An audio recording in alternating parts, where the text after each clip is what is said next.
Les enfants de la République, Frédéric Aziza. Frédéric Aziza. Radio J. Bonjour et bienvenue dans Les enfants de la République dont vous êtes l'invité Nathalie Loiseau. Bonjour. Bonjour Frédéric Aziza. Alors, diplomate pendant 27 ans, vous avez gravi tous les échelons du ministère français des Affaires étrangères jusqu'à devenir directrice générale de l'administration du Quai d'Orsay. C'était en 2011. Et puis un an après, vous prenez la direction de l'ENA, ministre des Affaires européennes entre 2017 et 2019. C'était dans le second gouvernement d'Édouard Philippe. Vous êtes depuis députée européenne. Alors, la diplomatie, Nathalie Loiseau, c'est une vocation ou c'est un hasard de la vie ? Écoutez, dire que c'est une vocation, ce serait très prétentieux. C'est vrai mais c'est une chance. Ça a été un honneur d'être diplomate au service de mon pays. J'adorais voyager, j'adorais apprendre des langues étrangères, aller vers d'autres cultures. Et puis un jour, quelqu'un m'a donné un bon conseil, qui était d'essayer de devenir diplomate. Et c'est ce que j'ai fait. Qui est-ce qui vous a donné ce conseil ?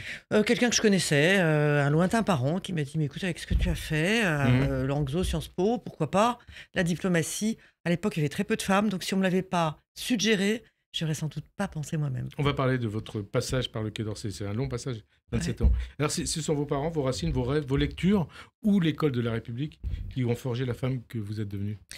Alors, l'école de la République, beaucoup. Moi, j'ai été dans l'enseignement public de A à Z, notamment au lycée Carnot, comme mon père, comme mon grand-père avant moi. Ah oui. Donc, c'était une vraie tradition familiale.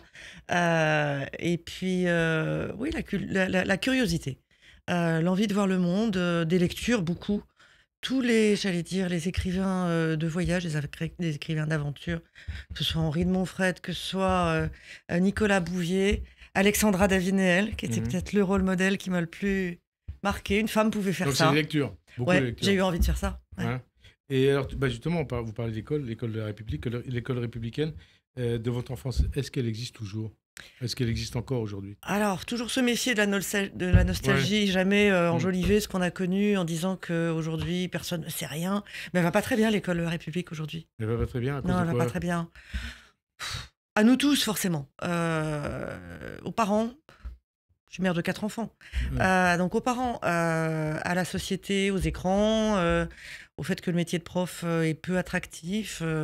Il est souvent dévalorisé par les parents eux-mêmes. Combien de fois, dans des réunions parents-profs, les parents engueulent les profs qui essayent de faire grandir leurs enfants ? Oui, c'est à la mode aujourd'hui. C'est un vrai sujet, ça. Donc il faut qu'on se mette tous ensemble. L'État, bien sûr, mais pas que l'État. En France, on a toujours tendance à dire quand quelque chose ne va pas, que fait l'État ? Qu'est-ce qu'on fait tous en tant que citoyens pour que ça aille mieux ? Et qu'est-ce qui manque à la République aujourd'hui ? Et éventuellement à l'État ? De la cohésion. Je le dis parce que je vois des pays, étant députée européenne, je travaille avec des collègues qui viennent de partout. Je regarde les Finlandais. Je regarde des collègues finlandais ou des collaborateurs qui vont faire leur période de réserve régulièrement, sans scier, sans protester, parce qu'ils considèrent qu'ils le doivent à leur pays. Et il y a une vraie cohésion sociale qui commence dans la petite enfance en Finlande, peut-être parce qu'il y a 1300 km de frontière avec la Russie, mais pas seulement. Je pense que c'est un état d'esprit. Et un état d'esprit, pourtant, en France, il y a la laïcité.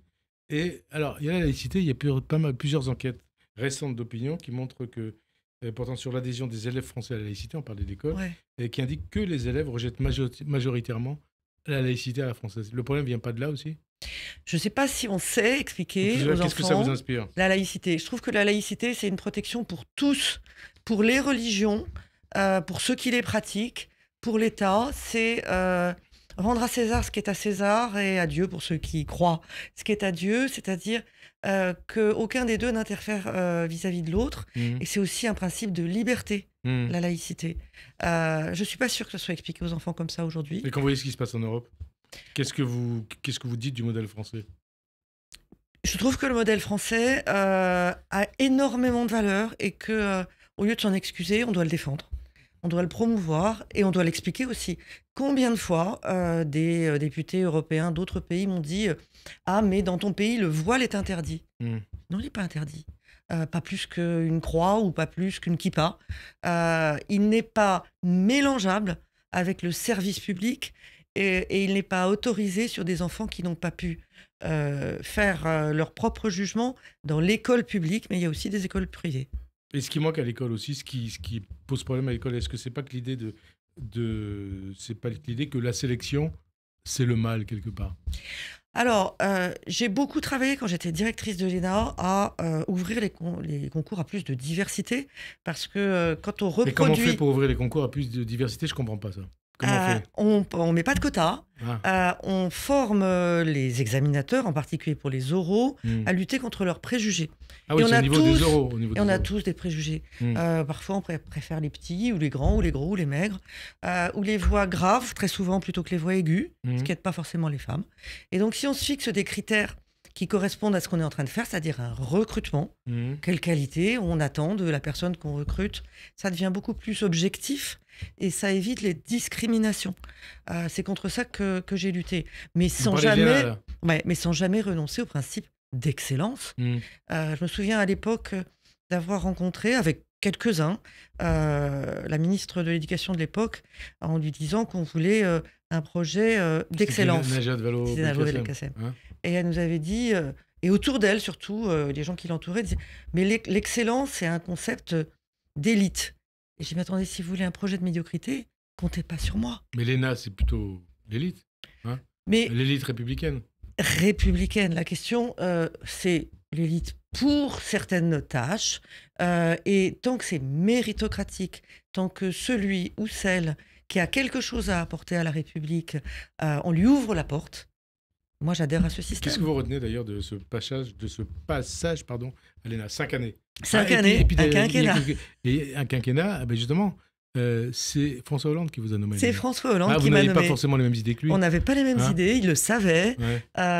Et il savait aussi 2012. Que j'avais été virée de mon poste par Laurent Fabius, c'est pas un secret. Au Quai d'Orsay. Au Quai d'Orsay. Il s'est demandé pourquoi on virait une femme directrice générale alors qu'il y en avait si peu dans la fonction publique. Donc il s'est renseigné pour savoir quels étaient mes tares atroces. Et puis on lui dit qu'on n'avait pas très bien compris. C'est pas moi qui lui ai dit. Et à partir de là, il a dit, mais pourquoi est-ce qu'elle candidaterait pas à la direction de l'ENA? Vous l'avez dit directement? Pas à moi, mais il me l'a fait dire. Après, j'ai passé un panel face à d'autres candidats, dont je suis sortie en tête. Et je n'étais pas ancienne élève de l'ENA. Donc je n'étais C'était la première fois, je crois. Je n'étais pas de la couleur politique. Bah non, le créateur de l'ENA n'était pas ancien élève. Non, mais d'accord. Mais depuis... Oui, après c'était un peu réservé à ceux qui étaient anciens élèves, évidemment. Donc je n'étais pas de son bord politique. J'étais une femme, j'avais pas 50 ans. J'étais pas ancienne élève de l'ENA. Je lui rends hommage. Parce que ça veut dire que c'est un républicain. Ça veut dire que c'est un républicain. Et c'est quelqu'un qui respecte les gens qui sont, ça veut dire que c'est pas un sectaire. Voilà. Ça veut dire que c'est pas un sectaire. Mais c'est rare, ça, quand même. Pas tant que ça, la preuve. Et il faut les reconnaître, même si on n'appartient pas à la même famille politique. Si on est capable de ça aujourd'hui, ça ferait du bien à notre pays, je pense. Et alors, de ce passage à l'ENA, je suppose que vous avez des souvenirs? Beaucoup. Beaucoup. D'abord, j'ai adoré m'occuper des élèves, parce que c'est des gens qui étaient... qu'on rentrait un peu dans une lessiveuse, concours d'entrée, classement de sortie. Et moi, je voulais qu'entre les deux, pendant 2 ans, ils apprennent des choses. Ils grandissent, y compris humainement. Donc, j'avais mis en place, par exemple, un engagement social obligatoire. Et pas un stage de 15 jours où on dit « j'ai été dans une ONG, j'ai tout compris ». Mais pendant 2 ans, être auprès de détenus, être auprès de femmes prostituées, être auprès de toxicomanes, donc auprès de gens qui sont fracassés par la vie. Tout au long des 2 ans? Tout au long des 2 ans. C'était pas noté, mais si vous n'étiez pas assidu dans l'association de votre choix, vous ne pouviez pas devenir ancien élève de l'État. Et ça existe toujours? Je ne sais pas. J'ai tendance à laisser tranquille mes successeurs, parce que j'aime bien qu'on me laisse tranquille. Et d'ailleurs, parmi les élèves que vous avez connus, il y en a qui sont connus aujourd'hui? Il y en a qui sont connus aujourd'hui. Ça remonte pas si longtemps que ça. Oui, donc ça remonte pas si longtemps que ça, exactement. Il y en a qui sont connus aujourd'hui. Qui font de la politique. Il y en a qui font de la politique, ou il y en a qui servent brillamment l'État et que je retrouve ici ou là. J'étais proche d'eux, à la différence d'un ancien directeur, parce que j'avais vu tous mes prédécesseurs vivants. C'était qui l'ancien directeur? Je ne le dirai pas. Quoi, alors? Non, vous adoreriez. Mais c'est pas grave. Mais qui m'avait dit tu vas voir, l'ENA, c'est formidable. Le problème, c'est qu'il y a des élèves. Et moi, je lui avais répondu le problème, c'est que j'y vais pour eux, en fait. Et c'est un peu, d'ailleurs... l'état d'esprit de Madame Cantos-Perber à l'école normale supérieure. Elle était comme vous. Elle était proche des élèves.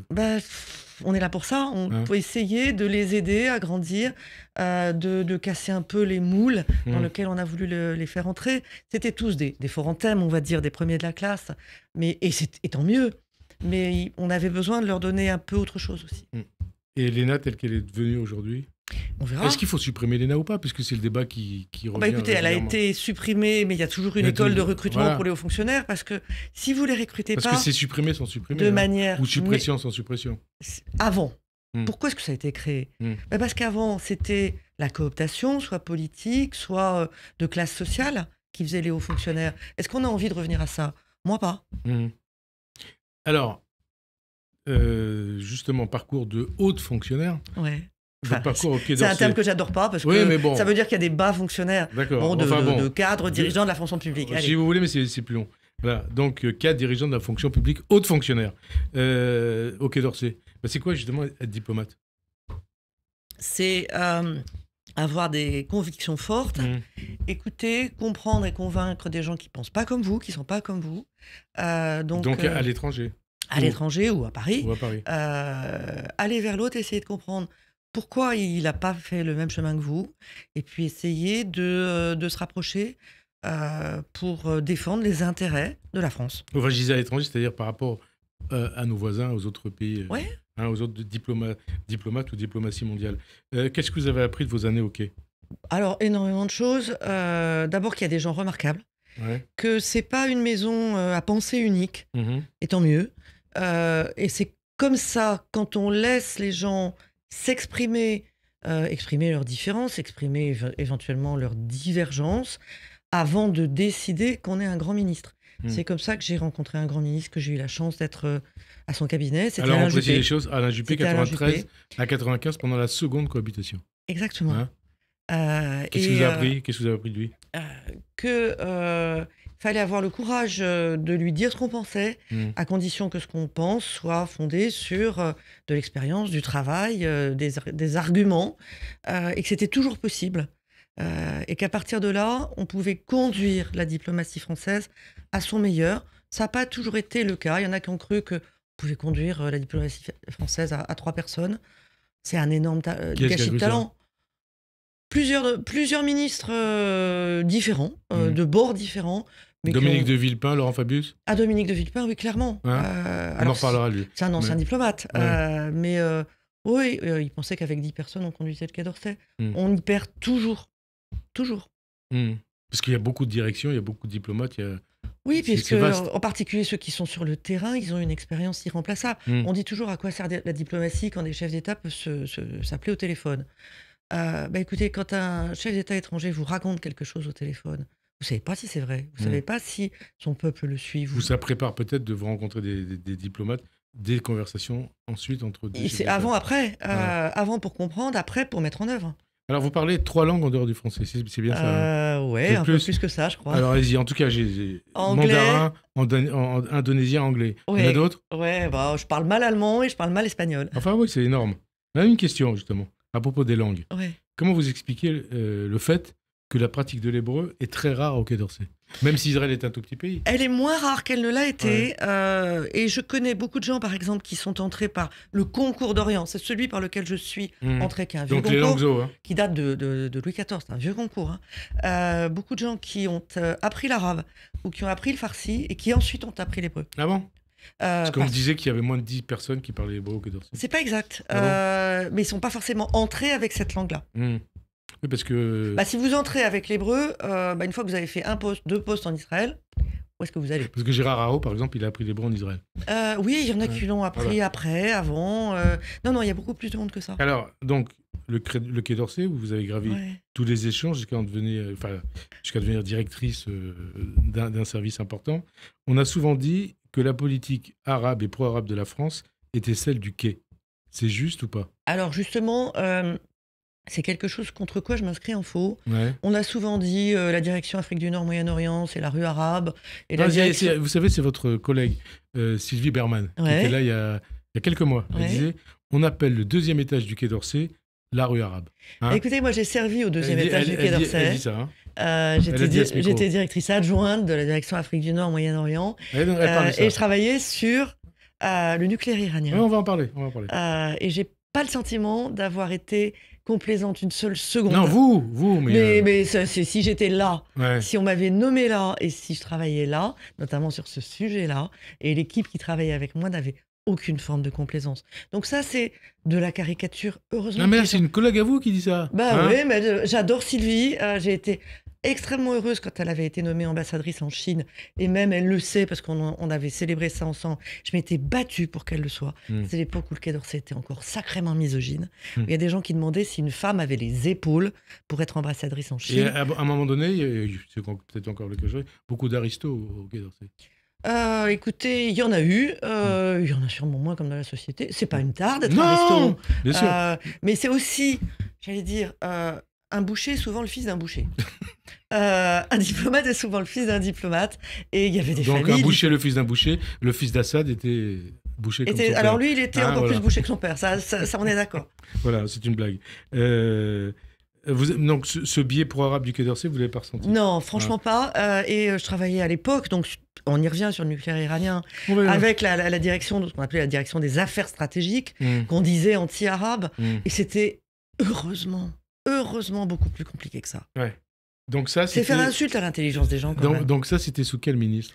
Ça, c'était Kouchner. Ouais. Ouais, c'était Kouchner. Kouchner était un peu Sarkozy, plus ouvert. Kouchner, c'était cette époque-là. Hein, il n'était pas tout à fait dans le moule du Quai d'Orsay, Kouchner.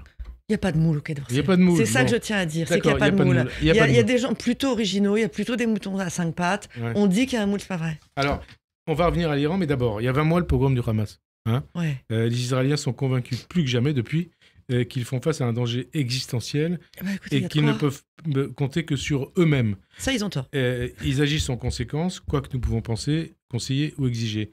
Vous le comprenez ou pas? Je me suis rendue très vite après le 7 octobre en Israël.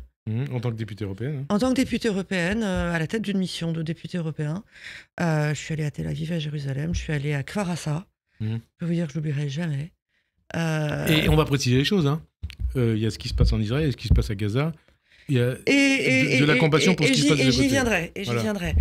Absolument. Et merci de le dire. Non, mais je préfère le préciser. Non, mais merci de le dire parce que c'est évidemment complètement ce que je pense. Mais j'oublierai jamais ce que j'ai vu, ce que j'ai entendu des survivants de Kfar Assa. J'étais marraine d'un otage qui est mort. J'ose pas dire que je l'ai choisi pour, mais en étant marraine d'un otage qui était un homme de 50 ans, donc qui avait fait son service militaire, j'étais à peu près sûre qu'on n'allait pas le retrouver vivant. Il s'appelait Dror Or. Il travaillait Or la lumière. Ouais, il travaillait dans un kibboutz. Sa femme est morte le 7 octobre. Ses enfants ont été enlevés le 7 octobre. J'ai vu sa famille en Israël. Sa famille m'a demandé pourquoi j'avais choisi d'être la marraine de Dror. Je leur ai expliqué. Et puis on a su, longtemps après, qu'il était mort lui aussi le 7 octobre et que son cadavre avait été enlevé par le Hamas. Donc ça, j'oublierai jamais. Je n'oublierai pas non plus qu'à l'époque, je suis allée en Cisjordanie, à Ramallah, que j'ai vu une autorité palestinienne qui a sacrément besoin de se réformer, mais que j'ai vu des souffrances palestiniennes, et en Cisjordanie aussi, que j'ai vu des colons qui se comportaient mal, y compris vis-à-vis des députés européens que nous étions. Et j'ai vu et je vois tous les jours ce qui se passe à Gaza, et c'est une tragédie, et ça n'ajoute rien à la sécurité d'Israël. Et on va en parler. D'abord, pourquoi je vous posais cette question sur les Israéliens face au danger existentiel, qui considèrent qu'ils ne peuvent compter que sur eux-mêmes et qu'ils agissent en conséquence. C'est pas ainsi qu'il faut expliquer les frappes israéliennes contre l'Iran, sur l'Iran? Vous qui avez travaillé sur le dossier nucléaire, donc c'était en quelle année précise? Alors, c'est 2007-2009. Voilà. Donc c'est les premières années de négociation de ce qui a conduit à ce qu'on appelle le JCPOA, donc l'accord de Vienne de 2015. Donc ça veut dire que ça fait 17 ans, quelque chose comme ça, 17, ans. On a mis 10 ans à arriver au JCPOA. Mais déjà à l'époque, y compris Shimon Peres, et avant lui Rabin, ainsi de suite, disait il y a un danger nucléaire iranien. Pourquoi on se donnait cette peine Pourquoi on se donnait cette peine d'essayer de limiter l'enrichissement de l'uranium en Iran? Parce qu'on était inquiets. Sinon, on aurait laissé filer. Vous saviez qu'il y avait un danger nucléaire iranien? On est à partir du moment parce qu'aujourd'hui, on nous dit non, ça n'existe pas. Non, il y a deux choses. Il y a pourquoi on enrichit de l'uranium quand on est un pays qui possède des hydrocarbures. Première question. Enfin, on enrichit jusqu'à 60 ou voire pour aller jusqu'à 90%. Deuxième question, le taux pour pouvoir construire une bombe. Pourquoi est-ce qu'on n'achète pas de l'uranium enrichi à l'extérieur? Pourquoi on veut l'enrichir sur son propre sol? Troisième question, pourquoi on cache tout ou partie de son programme d'enrichissement? Ça faisait des bonnes raisons de Mais ça, c'était en quelle année, ça? C'est Alors, Ça, c'est pas en il y 2007. a eu du Ouais. stop and go. 2015, Mm. l'accord de Vienne, je rappelle que si cet accord était ferme, c'est grâce à la France. Mhm. Et c'est grâce à Laurent Fabius. Vous voyez, je suis pas rancunière. Ouais, ouais, ouais. Mais c'est vrai. Il était très ferme. Hein. Il était très ferme, il était plus ferme que... Et donc, que Laurent les- Fabius, on précise les choses, il était ministre des Affaires étrangères, mais celui qui donnait là les ordres, c'était François Hollande. Hein. Bien sûr, Hein comme toujours en politique Ouais, bien étrangère. sûr, bien sûr. Comme toujours. Non, mais Et il faut François préciser Hollande les a choses. vu juste sur beaucoup de choses en Ouais. politique Y étrangère. compris sur la Russie. Hein. Et j'allais le dire, Et sur la Syrie. d'abord, Et sur la Syrie. exactement, sur Bachar et sur Poutine, j'allais dire sur les dictateurs et sur les risques qu'ils font courir à l'ordre du monde, il était très... Sur au clair. la Syrie, il n'a pas été suivi par Obama quand il a voulu bombarder la Exactement. Syrie. Et ça aurait pu... Ça aurait, Et ça on aurait- a une responsabilité Et donc, c'est des collective. dizaines de milliers de morts. Et je suis rapporteur permanent sur Ouais. la Syrie au Parlement européen. Et Donc- puis sur la Russie, il a décrété l'embargo sur la vente de cette frégate Absolument. à la Russie. Et Dieu merci. Vous imaginez les voilà. mêmes frégates Et à l'époque, françaises tout le en monde train l'a de bombarder critiqué. l'Ukraine. On est d'accord, À hein l'époque, il en a pris plein la figure. Ah, on est d'accord. Ouais, Hein. Et c'est ouais. lui qui avait raison. Et c'est lui qui avait raison. C'est lui qui avait raison. Je le dis vraiment sans l'ombre d'une hésitation. Alors l'Iran, est-ce que vous comprenez la volonté d'Israël d'en finir avec la menace iranienne et sa volonté maintes fois annoncée depuis 40 ans, 40 ans depuis l'arrivée de Khomeini au pouvoir, de détruire l'État juif?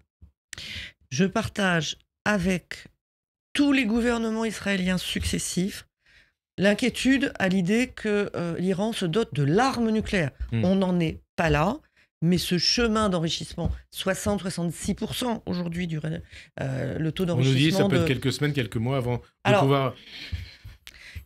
Comme une grande partie du programme est cachée, je ne sais pas. En tout cas, Et là-dessus, il faut être d'une grande humilité. ouais. En tout cas, le rapport de l'AIEA qui est sorti fin mai disait qu'il ne pouvait pas garantir que le programme avait des fins pacifiques. Et on ne connaît aucun pays qui a autant enrichi d'uranium et qui ne soit pas allé vers l'arme nucléaire ensuite. Par ailleurs, les il services de suffit de penser à la renseignement... Corée du Nord. Hein. Exactement. Ou au Pakistan. Par ailleurs, les services de renseignement, y compris la CIA, disent et répètent, et je n'en sais rien, mais je dis ce que dit la CIA, que l'Iran n'était pas en train de se doter de la capacité militaire. Mais en l'Iran train d'acquérir était de l'uranium enrichi, pouvant en servir, évidemment, à la fabrication d'ogives alors, nucléaires. ça passe par En plusieurs tout cas, phases. c'était parti. En tout cas, il y avait une interrogation qui justifiait de maintenir l'accord de Vienne. Et le premier responsable de ce qui est en train de se passer s'appelle Donald Trump dans son premier mandat, quand en 2018, il dit « Je sors de l'accord sur le nucléaire iranien ». Est-ce que vous faites partie de ceux, il y a notamment le chancelier allemand, et je dois vous dire, y compris des dirigeants français de haut niveau, qui considèrent qu'Israël fait le sale boulot pour l'Occident en Iran? Il y a deux choses. Il y a ce qui s'est passé les tout premiers jours, c'est-à-dire des frappes ciblées sur des installations nucléaires et des installations militaires iraniennes. Vous ne me ferez pas pleurer sur les gardiens de la Révolution et sur leurs projets. Je n'oublie jamais, à aucune seconde, que depuis 1979, l'Iran a comme projet la destruction d'Israël. Est-ce que c'est ça, le projet, ou est-ce que c'est le renversement du régime des Mollahs depuis l'extérieur, par une puissance extérieure? Et si j'entends le ministre de la Défense israélien, c'est peu dire que ça le démange. Je ne crois pas déformer sa pensée quand j'entends ces propos. Je vous dis ça, c'est pas bon. Je dis qu'on a essayé en Irak, pas nous Français, puisque j'ai été porte-parole de la France aux États-Unis en 2003 pour expliquer pourquoi une tentative de changement de régime en Irak allait se traduire par le chaos, par un pays qui allait tomber sous la coupe de l'Iran et par la montée du terrorisme. Et malheureusement, en France, on est bien placé pour le savoir. La Libye en 2011, même chose. Changer un régime de l'extérieur, on y est arrivé 2 fois dans l'histoire récente. On y est arrivé avec l'Allemagne nazie, on y est arrivé avec le Japon. Il a fallu une guerre mondiale, il a fallu 2 capitulations, et dans le cas du Japon, il a fallu l'emploi de l'arme nucléaire. D'ailleurs, quand vous parlez de l'Allemagne nazie, vous entendez certains dirigeants israéliens autres qui disent les Mollahs, c'est comme les nazis, Khomeini, c'est comme Hitler. Écoutez, je me méfie toujours, j'allais dire du point Godwin, c'est comme les nazis. Mais quand on vous dit pardon, mais la depuis Shoah, des c'est la années, Shoah, ça se compare pas à autre quand chose. on vous dit depuis des années, on veut détruire l'État d'Israël, ça veut dire éradiquer la population juive de ce pays. Je vais vous dire une chose. Et autre. Je pense, comme beaucoup de diplomates français qui, comme moi, avaient travaillé sur Ouais. le projet d'accord nucléaire, Mm. que nous aurions dû aller plus loin si nous avions été suivis par les autres Européens et par les Mm. Américains, c'est-à-dire faire pression pour que l'Iran cesse son comportement dans la région. C'est-à-dire le soutien Ce au qui est le Hamas, terrorisme, hein. au Hezbollah, Et ailleurs, aux Houthis, et ailleurs. la présence en Syrie, etc. etc. Ça s'est arrêté au nucléaire, les uns et les autres nous disant, écoutez, c'est déjà assez important comme ça, ne mettez pas tout dans le même panier. Je comprends, Mm. mais je pense qu'on aurait dû continuer. Et alors, le fait que les Américains s'impliquent dans la guerre entre Israël et l'Iran, c'est une bonne ou une mauvaise nouvelle? C'est pas que ce soit les Américains, Ou c'est Trump, pas que ce je veux soit dire. Israël, Mm. c'est que ce soit Trump et Netanyahou. Pardon d'être un peu C'est-à-dire cash. Ouais. Bah, mettre la sécurité d'Israël et de la région entre les mains de Donald Trump et de Benjamin Netanyahou, je ne vous dis pas que je suis à l'aise. Pourquoi? Parce que je ne vois pas, par exemple, aujourd'hui, quand l'armée israélienne continue de bombarder, de manière sporadique, mais régulière, la Syrie d'Ahmad al-Shara. Je ne pense pas que ça participe à la sécurité d'Israël. On a aujourd'hui un régime en Syrie qui n'est pas celui que nous avons choisi. Vous avez rappelé à juste titre que la Syrie s'est libérée de Bachar el-Assad sans nous. Mm. Nous, on n'était pas là. Donc, c'est pas le régime qu'on a choisi, soit. C'est pas un régime démocratique.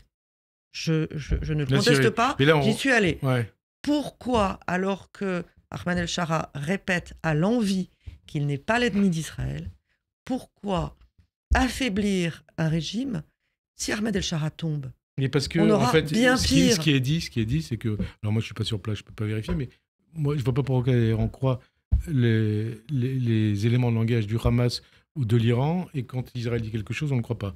Hein, donc, Israël dit qu'il cible des dépôts de munitions, d'armes venus de l'Iran pour éventuellement le Hezbollah. Voilà ce qui est dit. Hein.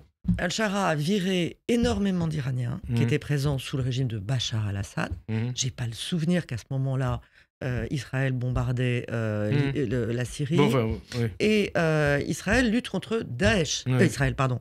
Al-Shara lutte contre Daesh. Je ne lui donne pas quitus ni Mais de chèque en blanc, sûrement je pas. comprends bien, on Je va regarde revenir- ce qui se passe et j'y suis allé. On va revenir sur l'Iran.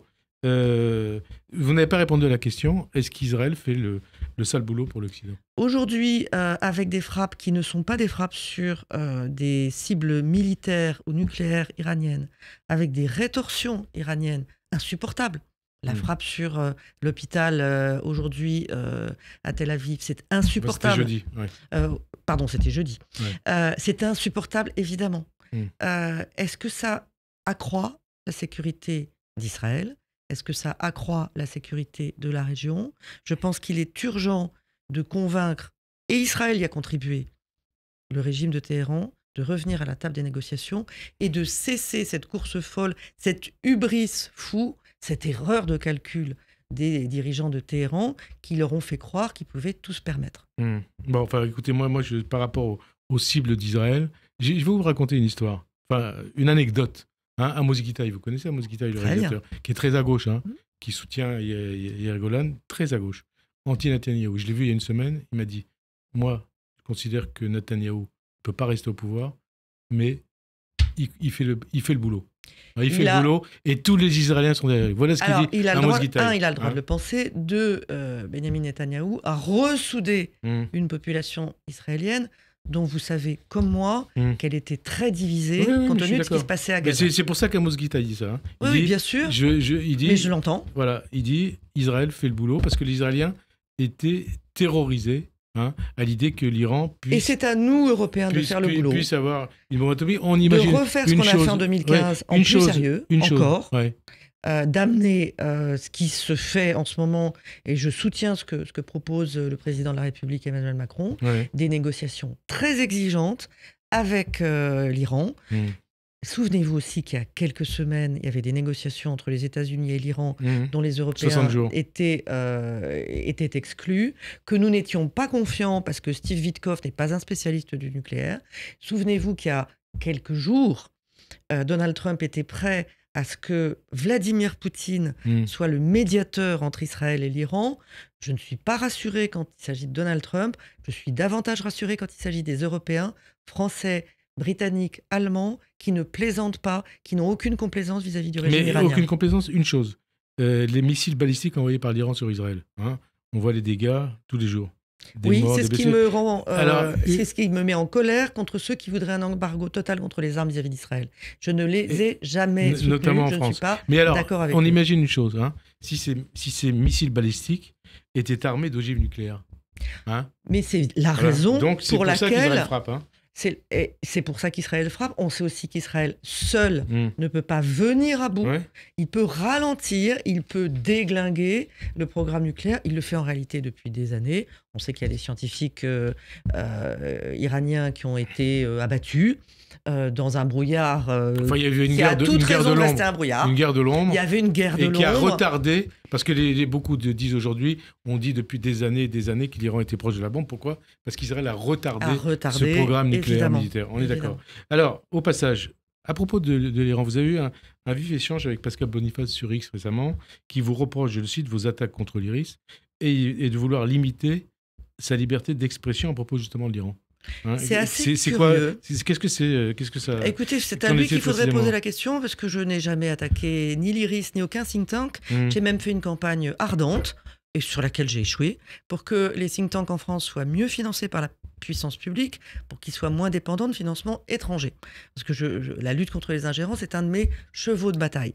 J'ai jamais fait Et vous campagne attaquez contre- frontalement. Il m'a attaqué frontalement au moment où il disait Israël bafoue le droit international. Voilà, il disait précisément que les attaques d'Israël contre l'Iran marquent la fin du droit international et le début du chaos.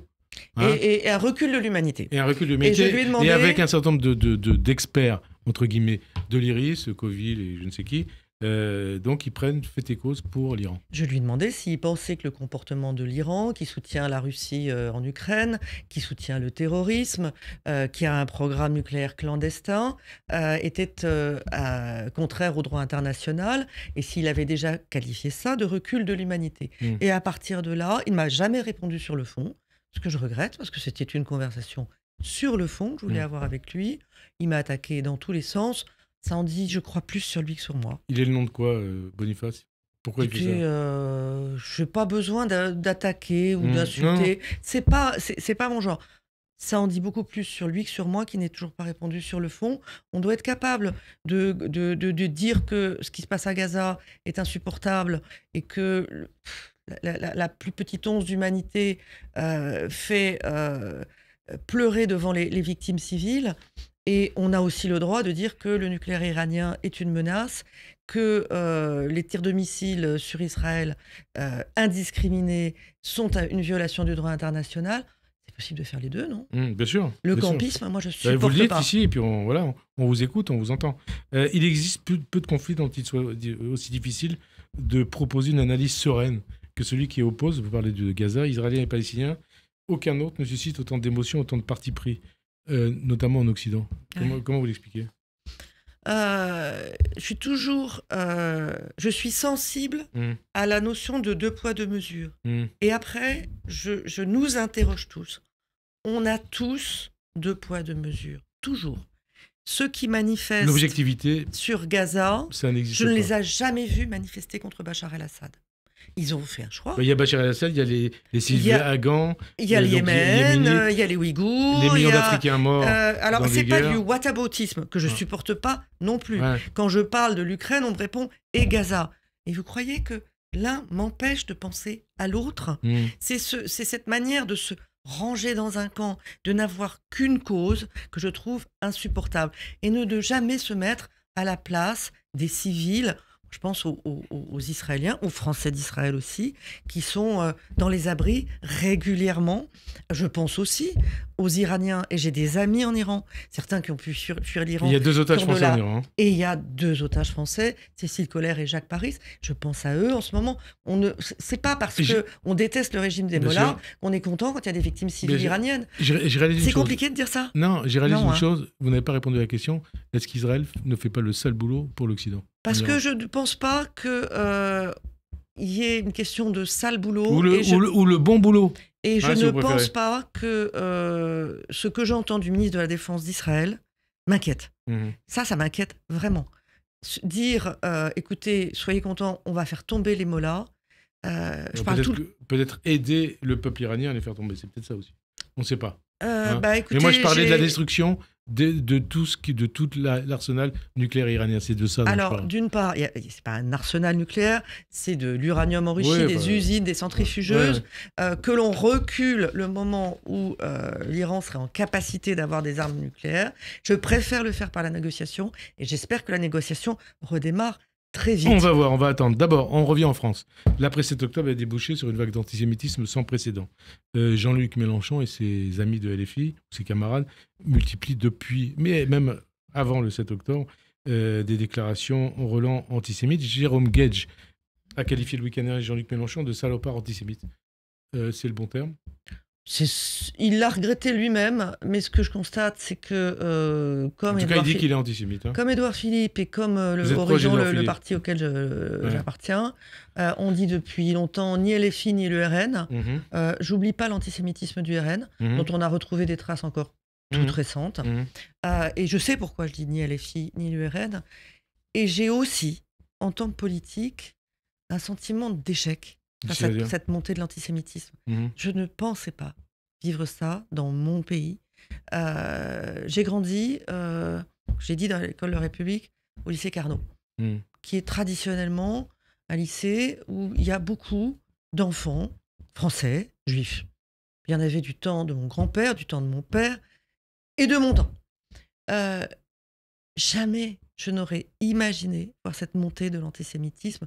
Non, mais on la et la vit question aujourd'hui. Donc, aujourd'hui, ceux qui ne luttent pas farouchement contre l'antisémitisme sont complices de cette montée de l'antisémitisme. Non, mais par rapport à LFI, ce que dit Guedj et ce que disent d'autres. J'utiliserai pas les mêmes mots. Non, mais il est antisémite. Il y a un jeu malsain de beaucoup chez LFI autour d'un communautarisme, autour d'une incitation à détester Israël, sortant le terme sioniste comme une insulte. C'est quoi un sioniste? Maintenant, sioniste, génocidaire. Hein. C'est quoi un sioniste? C'est quelqu'un qui croit à l'existence d'Israël. Alors, je ne suis pas juif, mais je suis sioniste. Sioniste, on précise les choses, ça ne veut pas dire défendre la politique du gouvernement israélien. Ça veut dire défendre l'existence d'Israël. Ça veut dire considérer que l'avenir du peuple juif est en Israël. C'est un État juif, c'est un État comme un autre. La guerre d'Israël à Gaza, c'est un des génocides ou pas pour vous? Ça n'est pas à moi de le dire, mais autant du temps où j'étais avec Juppé, 1994, au Rwanda, Juppé était le premier, j'étais là pour l'y encourager à mettre le mot génocide sur ce qui se passait au Rwanda. C'était un génocide. Ce qui se passe à Gaza aujourd'hui, je vais peut-être vous choquer, je vais peut-être choquer vos auditeurs, ressemble aujourd'hui à de l'épuration ethnique. De l'épuration ethnique. Quand vous dites que vous voulez que Pourquoi vous dites ça? Que les Palestiniens quittent Gaza. Non, mais ce sont deux ministres israéliens qui ont dit ça. Oui, c'est pas la thèse du gouvernement. C'est pas la thèse du gouvernement israélien. Ils ont été désavoués. Le gouvernement israélien dit pas. Ils ont été désavoués. On va les mettre en dehors de Gaza. Il dit pas on va les mettre en dehors de Gaza. Pour vous, c'est l'épuration ethnique? Pour moi, c'est une incitation à l'épuration ethnique, oui. Incitation à l'épuration ethnique. C'est pas ce que disent d'ailleurs Delphine Orvillers, Johan Starr, Anne Sinclair au BHL et Anne-Delphine Colcroute ou Denis Oliven, qui critiquent la poursuite de la guerre d'Israël à Gaza, mais qui disent pas c'est de l'épuration ethnique. Mais j'ai énormément d'amitié et de respect pour tous les noms que vous venez de citer. Heureusement, en France, on peut avoir des différences et des nuances dans nos opinions et les exprimer librement, y compris sur l'antenne de Radio J. Bien sûr, mais tout à fait. Au passage, par rapport au traitement de l'information, dès lors que des médias ne relaient pas les éléments de langage des insoumis, Mélenchon et ses amis de LFI accusent les journalistes de relayer la propagande israélienne avec menaces et diffamation à la clé. Je sais de quoi je parle. Ça dit quoi de LFI? Je crois que vous êtes malheureusement bien placé pour en parler. Ça dit quoi de LFI, ça? Ça dit quelque chose de LFI et d'une tendance plus générale.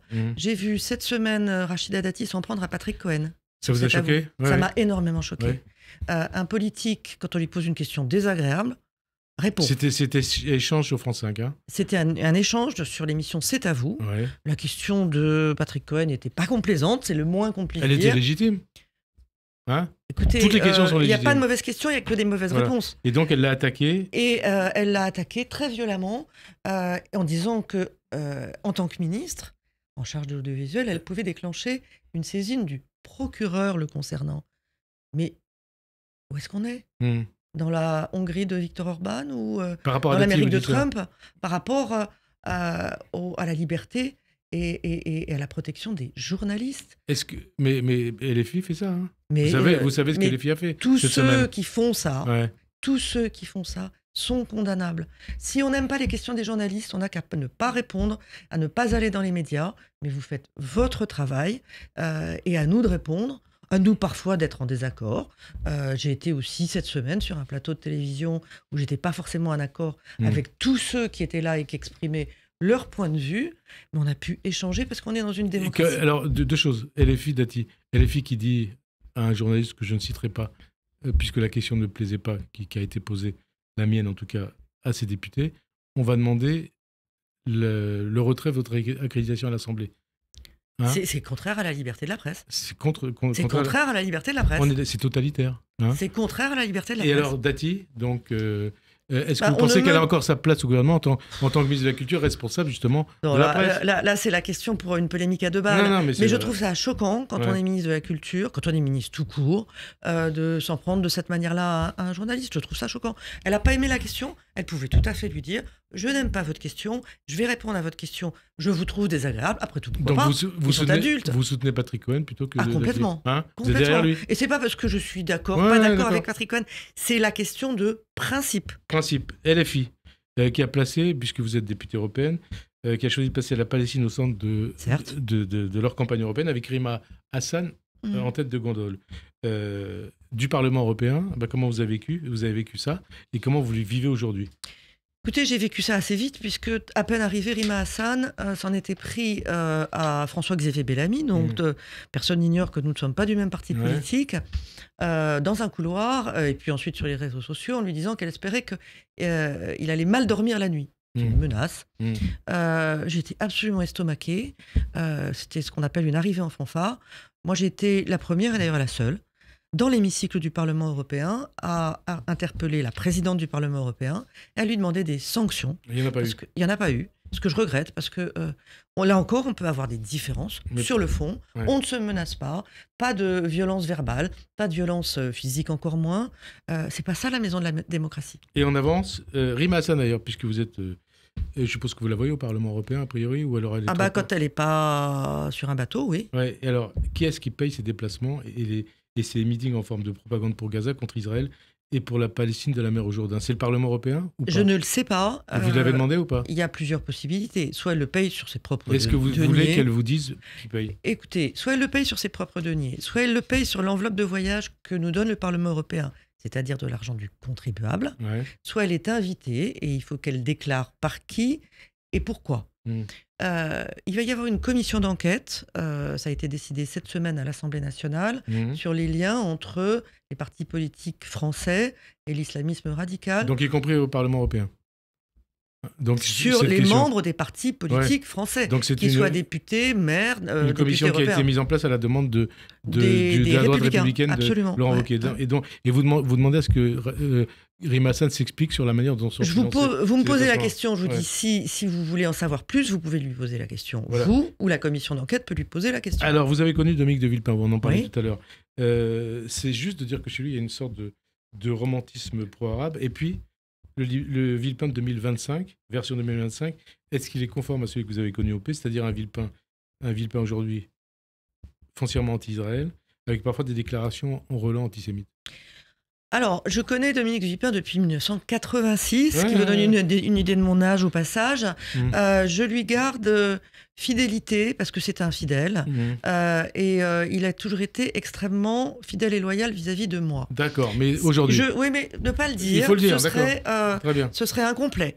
Il a toujours eu une fascination, un peu à l'image de Jacques Chirac, pour les civilisations extra-européennes. D'ailleurs, c'est un spécialiste de l'art africain. Très bien. Moi aussi, ça me passionne. Mais la détestation de soi-même, ça, je ne la partage pas. C'est-à-dire trouver que les autres ont forcément raison et que l'Occident a forcément tort. Il y a chez lui aussi une forme d'anti-américanisme. Alors, je suis en désaccord à peu près complet avec Donald Trump, de même que je l'ai été avec George Bush, mais je ne suis pas anti-américaine. Il y a quelque chose que je ne comprends pas. Antisémitisme?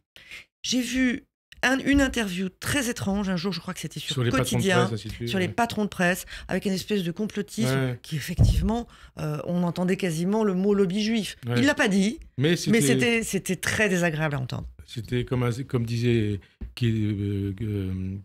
Jean Quatremer, qui était à votre place Ouais. la semaine dernière, par rapport à Mélenchon, c'est un sifflet à ultrasons antisémite. C'était très désagréable. à Très entendre. désagréable. Villepin, tête des sondages, envisage d'être candidat. D'ailleurs, Rima Hassan aussi, elle n'est pas loin de lui. Candidat à la présidentielle. C'est un espoir pour vous, un danger pour la France? Écoutez, j'en sais rien, on n'en est pas là. À 2 ans d'une échéance, j'ai l'impression que tout le monde se voit candidat là. Non, mais Villepin, candidat. Hein? Écoutez, il n'a jamais été élu nulle part. Mhm. Est-ce qu'il aurait vraiment envie d'entrer dans une campagne électorale et d'aller vers les citoyens? Le connaissant, j'ai quand même un peu de doute. Un peu de doute. Dernière question. Vous êtes proche d'Édouard Philippe? C'est vrai. D'accord. Vous êtes son ministre, vous êtes proche, vous êtes membre de son parti. Ouais. Sa candidature qu'il a annoncée à l'Élysée, Alors, pour le coup, C'est lui, il l'a dit. c'est celle d'un héritier de Macron ou d'un déçu du macronisme? Ni l'un ni l'autre. C'est ça d'Édouard Philippe, c'est-à-dire un homme qui s'est construit, qui a une expérience de Premier ministre et qui, aujourd'hui, porte un projet. On est en train Non, de mais travailler sur le je programme. pose ma question. Bah, ni Héritier l'un de ni Macron l'autre. ou pas? Il n'est pas héritier de Macron. Ni l'un ni l'autre. Il est toujours macroniste ou déçu du macronisme? Mais écoutez, c'est Et quoi? Demain, Emmanuel Macron ne peut pas se présenter en 2027. Mmh. J'ai été ministre, j'avais rejoint la campagne d'Emmanuel Macron parce que je ne voulais pas que le RN arrive au pouvoir. Mmh. Je reste en politique parce que je ne veux pas que le RN arrive au pouvoir, parce que je pense qu'ils sont dangereux pour notre pays, que notre pays pourrait décliner et se diviser et se détester à cause des partis extrémistes. Je vous l'ai dit, ni LFI, ni RN. Je crois en Édouard Philippe parce que c'est un homme d'État, parce que c'est quelqu'un qui a des convictions, qui ne fait pas de démagogie et qui respecte les Français. Merci en tout cas Nathalie Loiseau d'avoir accepté de participer à cette émission. Bonne fin de journée sur Radio J. À dimanche prochain. Merci. Merci.